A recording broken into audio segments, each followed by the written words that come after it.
I mean, come on. How special is this to be here right now at Epic Universe? And look at, you guys have your own isle now.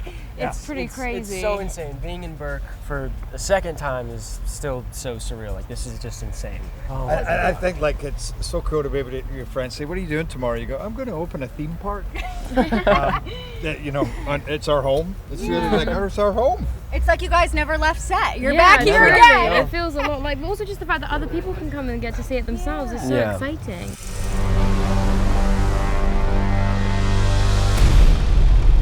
When you carry this axe, you carry all of us with you.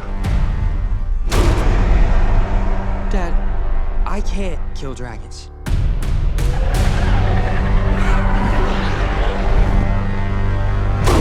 But you will. I'm a Viking. I'm a Viking!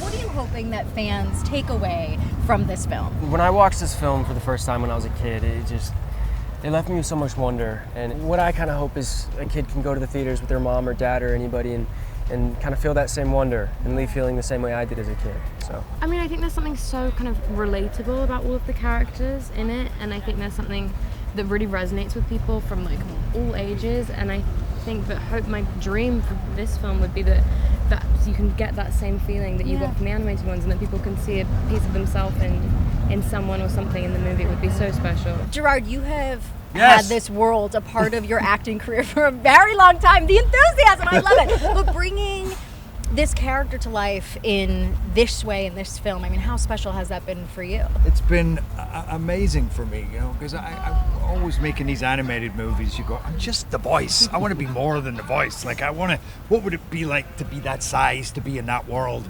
And we got a chance to do that. We got a chance to like move it into a different medium in this cinematic experience, and to get to be that size and that powerful. And it was like these guys were saying, I mean, the movie itself, I mean, it's just, you get lost in it. You'd step into another world, and I think it's so uplifting and fun and just enthralling. Because I was thinking, we have a surplus of dragon fighting Vikings, but do we have enough bread making Vikings? You'll need this.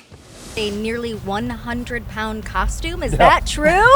Yeah, it was like 90 pounds. When I had my axe and I had my shield, it was 90 pounds. And that was like 12 hours a day, so it was a lot. And even when you sat down, you couldn't get the weight off, so it was intense. But it also really helped me feel nobody's quite that size in the movie, so it felt very powerful. It helped me. What was your favorite part about putting all of that together, and then your least favorite part? Because you spent a good amount of time in the hair and makeup room, right? Yeah, that was not my favorite part, like putting it all on.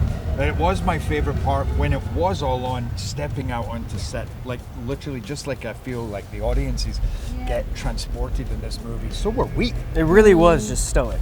Like, everybody walked on set and saw him. It's just Jerry Just was not even there. physically, the presence that comes in, and It was your insane, booming voice, and it was pretty great. cool. Enjoy that, but I think for all of us, just stepping into that world, we built a city, and you really felt like you were in another time, surrounded by hundreds of Vikings and dragons, and I feel like a little kid right now. What was your first reaction when you saw him come out that very first time in full costume, embodying the character? Oh my God, it's stoic. I think we were filming on set together when you came in, and I remember it being a thing of like, Jerry's coming, and so we like knew it was going to happen at some point, but nothing quite prepares you for the presence that comes in. No. And we were in the arena, which is this huge space, and he came in and just took up so much of it, and it was so I mean, I think for both of us, we're such huge fans of the animated films. It was like, nothing is cooler than Gerard Butler being in this movie. And to have a sequel already greenlit, I mean, what does that mean to you? I mean, it's such a sign of confidence in the movie. Like, from day one, everybody that has seen the movie, from the studio to just people generally, the feedback has been so amazing. And it's rare that they do greenlight a movie before. You don't know how it's going to perform, but they're so confident in the movie, and I have to, these guys are so fantastic in the film, and it just makes me so proud when you have been part of it for so long, and then you see everybody hit in such a great way, backed up by an incredible movie, so it's exciting. Nico, is it true that you did a lot of your own stunts? I don't want to say Tell a them about the lot. cartwheel. Okay. Okay. What about the cartwheels? I don't want to give myself too much credit. I had a really brilliant stunt double, Yasmin Tate, who deserves full credit, and Roy Taylor, who's stunt coordinator. He was amazing, and they held my hand through the entire thing. But I did get to do some really cool stuff. Well, you go, girl. You go, girl. Mason, how was it for you? Walk me through the scenes and how it was shooting alongside Toothless and what that all entailed. Yeah, I mean, I really had no idea what Toothless would be, maybe like a tennis ball or something, but we had such an amazing puppeteering team. We had like this foam Toothless head, which was something I could talk to and touch and look at, which helped so much. And getting to do that and creating that bond, it was really easy to act with Toothless. Next up, you of course have Colleen Hoover's Regretting You. Are you ready for this whirlwind that's about to happen? I mean, I have no idea. I'm just kind of, going along with it all. I'm so lucky and so blessed. Gerard, I love that little laugh that you had because I feel like you can remember like it was yesterday. That role for you that kind of changed everything and that time in your life. What was that time? Really, for me, it was 300 when things exploded. This is Sparta! I say it with real affection because I have to say this kid is so talented, and he's also the nicest, most grounded guy, and I get excited. I paid him a lot. No, I remember when I finished filming, I wrote him the longest text ever, and he was kind of like, okay. Like, he was busy I filming, loved it. I was bragging to my whole family. But I was like, because I was just so impressed with him and what he did, and also how you present yourself on set. It's so important to me, and I feel like it's a joy to watch him going through this, and he deserves it.